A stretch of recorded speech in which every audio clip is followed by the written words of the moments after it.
All right, so this is a fun one. We are in the Roussillon region of France with Le Petit Barriot from Marc and Caroline Barriot.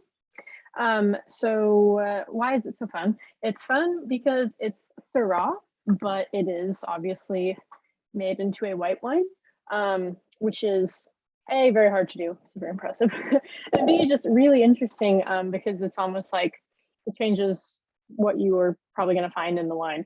So if you've never heard of this term before, it's called blanc de noir, and you'll see it a lot in champagne. So like when you buy a champagne, they either call it blanc de blanc, which means white from a white grape, Chardonnay or whatever, versus blanc de noir. If you see a white champagne, but it says blanc de noir, it's likely made from Pinot Noir or Pinot Meunier. And it's because they press it, it has no contact with the skin at all. Thus, it turns into a white wine. So that's already, not easy to do. Then on top of that, he's obviously doing minimal intervention, very low levels of SO2. So that makes it even trickier to have something become really delicious from it because it's A, non-traditional, B, it's just not what is supposed to take place, and white wines are typically harder to make. And that's why they normally need more sulfur than red wines, because the skins give it more protection than when you just press it straight.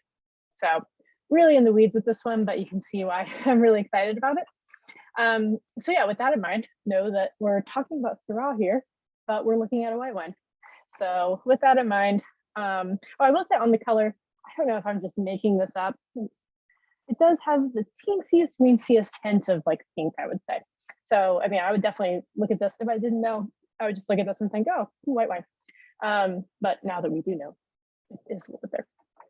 All right, so on the top, oh man, it's like super tart. We haven't obviously tried it yet, but like it's like these tart red fruits, like cherries and actually more like strawberry.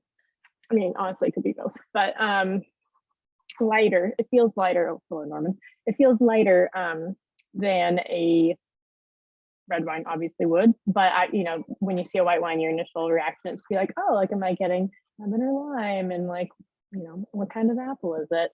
But we're still in the red zone here. Also smells super like minerally. So like, stones. What kind of stones? Not gonna say, but wet rock is definitely there.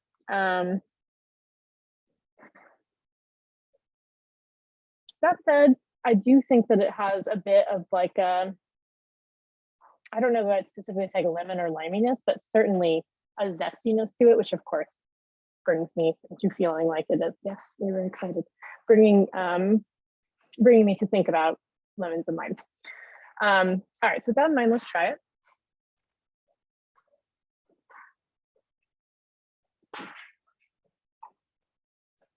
Oh man, that is tasty. And tart. Wow, really nice finish.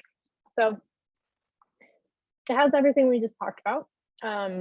The palate is actually a little bit heavier bodied than I initially expected. It's more medium bodied. I don't know about leaf contact. Thinking through this, I would think probably does not have leaf contact just because of the way that it's made. So that would make sense that it would be fresher, like cuts through your mouth and like super acidic. But it's balanced, which is the whole medium body aspect of it as well. So really tasty, not the type of fun party wine because you get to literally explain the whole blanc de noir thing. And also it's a little bit funny too because the accent spelled Syrah wrong on the back.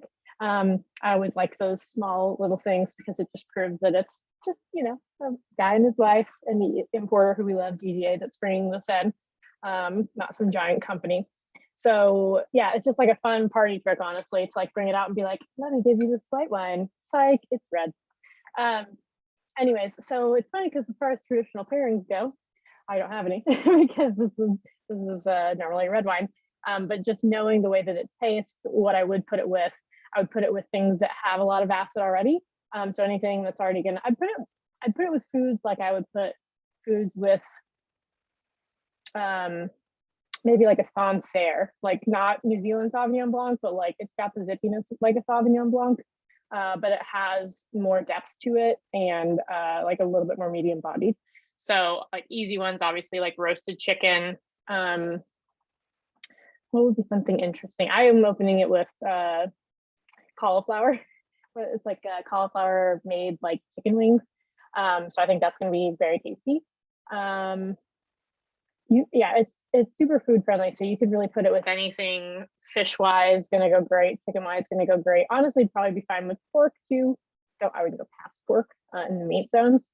Um, but yeah, I would just make sure that whatever you're having it with, you match the acidity. Like there's gonna be a lot of acidity in the way that Nick's making this dressing right now. So that's gonna really perfectly match with this wine. So fun one. I would, if you are waiting to take one to a party, this is the one I would bring because it's just A, super, super tasty, but B, just like that little psych moment. It's very fun, very wine nerdy, but I think if you're here, you're probably into that. So have fun.